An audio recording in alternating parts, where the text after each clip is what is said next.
చేస్తుంది. ఇరాన్కి సంబంధించినటువంటి Islamic Revolutionary Guards Corps IRGC ఈ దాడులు చేస్తున్నట్లుగా మనం చూస్తున్నాం. బహ్రెయిన్ వైపు డ్రోన్లను క్షిపణులను భారీగా పంపిస్తోంది. అయితే చాలా వరకు బహ్రెయిన్ యొక్క యాంటీ డ్రోన్ సిస్టమ్ ఇప్పుడు ఈ డ్రోన్స్ని మధ్యలోనే పేల్చివేస్తున్నప్పటికీ కూడా కొన్ని మాత్రం ల్యాండ్ అవుతున్నాయి. ఈ నేపథ్యంలో బహ్రెయిన్లో ఒక నివాస భవనం పూర్తిగా కూలిపోయినట్లుగా తెలుస్తోంది. పెద్ద ఎత్తున ప్రాణ నష్టం కూడా జరిగింది. చాలామంది సివిలియన్స్ కూడా ప్రాణాలు కోల్పోతున్నారు ఈ దాడుల్లో. మరోవైపు కువైట్ మీద కూడా కువైట్లోని అమెరికా సైనిక స్థావరాలు లక్ష్యంగా చేసుకొని బాలిస్టిక్ క్షిపణులను ప్రయోగించింది, కొన్ని డ్రోన్స్ని ప్రయోగించింది. కువైట్ 2 బాలిస్టిక్ క్షిపణులను అడ్డుకున్నామంటూ కూడా ఇప్పటికే ప్రకటించింది. అయితే భారీగా నష్టపోకపోయినప్పటికీ కొన్ని డ్రోన్స్ మాత్రం అక్కడక్కడ కొంత నష్టాన్ని కలుగజేశాయంటూ చెప్తున్నారు. ఈ నేపథ్యంలో అమెరికా ఇరాన్లోని క్షిపణి అలాగే డ్రోన్ నిల్వ కేంద్రాలని రాడార్ సిస్టమ్స్ని రాడార్ వ్యవస్థల్ని టార్గెట్గా చేసుకొని చేసిన దాడులకి ప్రతీకారంగా ఈ దాడులకు మేము పాల్పడుతున్నామంటూ ఇరాన్ ప్రకటించింది. మరోవైపు United Arab Emirates Bahrain Kuwait మీద జరిగినటువంటి దాడులను తీవ్రంగా ఖండించింది. 2 దేశాలకు పూర్తిగా మద్దతు ప్రకటించింది. ఈ నేపథ్యంలో గల్ఫ్లో ఇప్పుడు హై అలర్ట్ ప్రకటిస్తున్నటువంటి పరిస్థితి కనపడుతోంది. అయితే స్విట్జర్లాండ్లో కీలక చర్చల సందర్భంలోనే ఇరాన్ వాకౌట్ చేసిన తర్వాత చాలా కీలకమైనటువంటి పరిణామాలు మనం చూస్తున్నాం. అమెరికా ఈ 60 రోజుల ఆంక్షల్ని పట్టించుకోలేదు, తాత్కాలికంగా నిలిపివేసింది అంటూ మరోవైపు కనిపిస్తోంది. మరొకసారి తీవ్ర ఉద్రిక్త పరిస్థితులు కనపడుతున్నాయి. అండ్ ఇరు దేశాలు కూడా డైలాగ్ వార్ నడుస్తుంది. ఒకరికొకరు కౌంటర్స్ ఇస్తున్నారు, ఒకరికొకరు తీవ్రమైనటువంటి థ్రెట్స్ కూడా ఇస్తున్నటువంటి పరిస్థితి మనం చూస్తున్నాం. ఇరాన్ కాల్పుల విరమణ గనక ఒకవేళ ఉల్లంఘిస్తే ఇరాన్ మీద ఎప్పుడు ఊహించనంత భయంకరమైన దాడులు చేస్తామంటూ అమెరికా ఇప్పుడు హెచ్చరిస్తుంది. అలాగే గతంలో మొదలుపెట్టిన దాన్ని మేము పూర్తి చేస్తామనే కోణంలో కూడా ఇప్పుడు అమెరికా వార్నింగ్ ఇస్తోంది. మరోవైపు JD Vance వైస్ ప్రెసిడెంట్ కూడా ఈ అంశం మీద రెస్పాండ్ అయ్యారు. ఈ ఘటనకు సంబంధించి ఇరాన్ చేస్తున్నటువంటి దాడులకు సంబంధించి ఖండిస్తూనే ఇరాన్ చాలా తీవ్రంగా నష్టపోబోతోంది, ఇప్పటికే చావు బ్రతుకుల మధ్య కొట్టుమిట్టాడుతోంది, ఇలాగే కనుక కొనసాగితే ఇరాన్ని పూర్తిగా అంతమొందిస్తామన్నట్లుగా చేసినటువంటి వ్యాఖ్యలు మనం చూస్తూనే ఉన్నాం. ఇరాన్కు చాలా తీవ్రమైనటువంటి పరిణామాలు ఎదురవుతాయి, రెడీగా ఉండండి అంటూ కూడా చెప్పింది. మరోవైపు ఇప్పుడు ఇరాన్ రెస్పాండ్ అవుతుంది.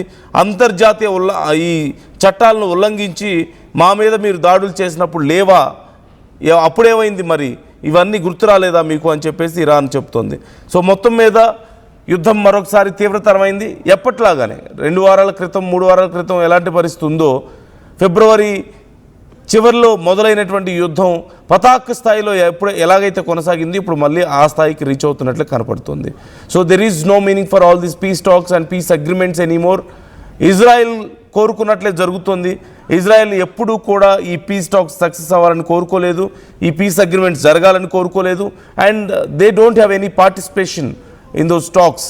ఇన్ఫ్యాక్ట్ వాళ్ళు చాలా క్లియర్గా మేము మా ప్రజలకి కట్టుబడి ఉంటాం, మా అవసరాలకు కట్టుబడి ఉంటాం, అవసరమైతే ఎవరినైనా కోల్పోవడానికి మేము సిద్ధంగా ఉన్నాం అని చెప్పి కూడా కామెంట్ చేశారు. అంటే అమెరికాను కోల్పోవడానికి మేము సిద్ధంగా ఉన్నామంటూ వాళ్ళు చేసినటువంటి కామెంట్స్ మనం విన్నాం. నెతన్యాహు మాట్లాడారు. ఆయన చెప్తూ నేను అధికారంలో ఉన్నంత వరకు, అధికారంలో ఉన్న చివరి రోజు వరకు కూడా ఇరాన్తో సయోధ్య కుదరదు, ఇరాన్ మీద ఖచ్చితంగా దాడులు చేస్తామన్నారు. అఫ్కోర్స్ దశాబ్దాల చరిత్ర ఉంది వాళ్ళ గొడవలకి, దశాబ్దాల పాటు ఒకరి మీద ఒకరు దాడులు చేసుకుంటూ వస్తున్నారు.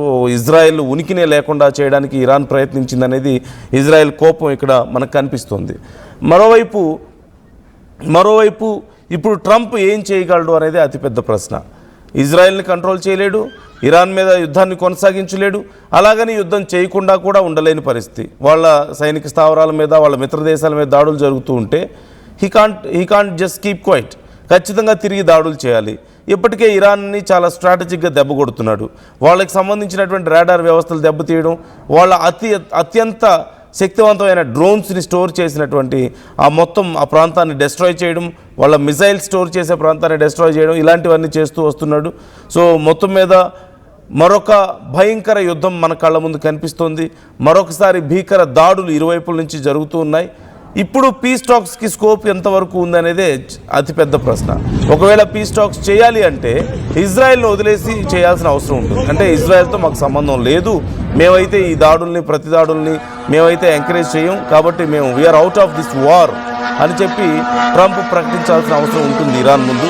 అండ్ మీ బాధలు మీరు పడండి అని చెప్పాల్సి ఉంటుంది. కానీ అప్పుడు ఇరాన్ అడుగుతుంది, మరి ఇజ్రాయెల్కి మీరు సహాయం చేయడం ఆపేయండి, మీ ఆయుధాలను ఇవ్వడం, డబ్బులు ఇవ్వడం, వాళ్ళతో నెగోషియేషన్స్, వాళ్ళతో వ్యాపార సంబంధాలు ఆపేయండి అని చెప్పి అంటుంది. ఎలాగైతే భారత్ని అమెరికా కంట్రోల్ చేయాలని చూసిందో రష్యా విషయంలో, అలాగే ఇప్పుడు వీళ్ళు చేసే అవకాశం ఉంది. మోర్ ఆఫ్ ఒకవేళ ఇది ఇలాగే కొనసాగితే ఇరాన్ ఆర్థిక వ్యవస్థ దెబ్బతింటుంది. కాబట్టి స్ట్రైట్ ఆఫ్ హార్మూజ్లో ఇక టోల్ ట్యాక్స్ వసూలకి కూడా మొదలయ్యేటువంటి అవకాశం కనిపిస్తుంది. సో మొత్తం మీద situation is going to be more worse and మరింత వైలెంట్గా, మరింత భీకర దాడుల్ని మనం చూడబోతున్నాం. మీ అభిప్రాయాలు కూడా కామెంట్ చేయండి. ఇప్పుడున్నటువంటి పరిస్థితుల్లో ఇక్కడ ఎవరు ఇన్వాల్వ్ అవ్వాలి? Maybe some people are saying Bharat should involve in this topic.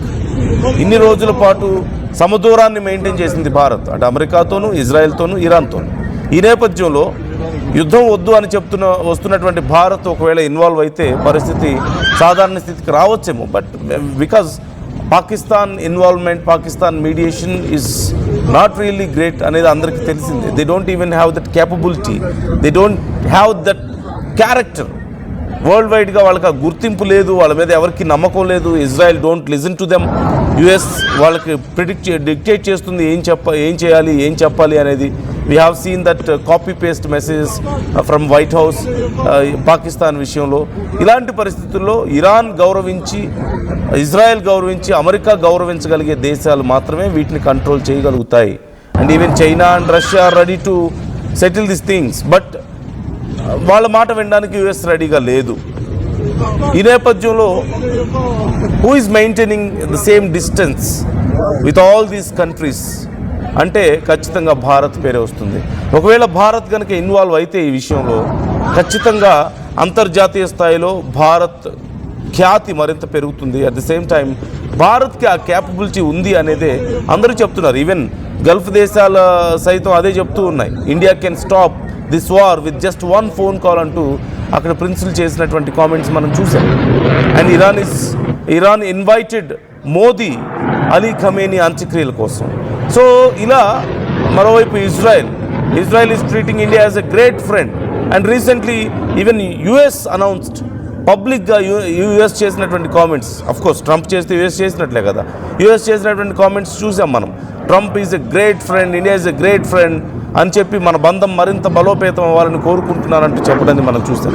So these 3 countries can talk with India and India can settle things now.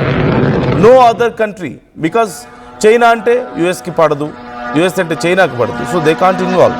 మళ్ళీ పార్షియాలిటీ చూపిస్తారన్న భయం. ఇన్ఫ్యాక్ట్ ఈ యుద్ధంలో ఇరాన్కి చైనా సపోర్ట్ ఉందన్నటువంటి ఆరోపణలు మనం చూస్తూనే ఉన్నాం. అండ్ ఆఫ్ కోర్స్ రష్యా కూడా సేమ్ సిచ్యువేషన్ మనకు కనిపిస్తుంది. రష్యా పెద్ద ఎత్తున ఇరాన్కి సపోర్ట్ చేస్తుంది. గతంలో రష్యా ఏ డ్రోన్స్ని అయితే ఉపయోగించిందో ఆ డ్రోన్స్ టెక్నాలజీ షేరింగ్ కూడా రష్యా అండ్ ఇరాన్ మధ్యలో కనిపిస్తుంది. ఈ నేపథ్యంలో యుఎస్కి దట్టు రష్యా అంటే అస్సలు పడదు, కాబట్టి యుఎస్ అస్సలు వినదు ఇక రష్యా మాట. సో ఇక కొన్ని యూరోపియన్ కంట్రీస్ ఉన్నప్పటికీ కూడా they don't have the capability to deal with all these things.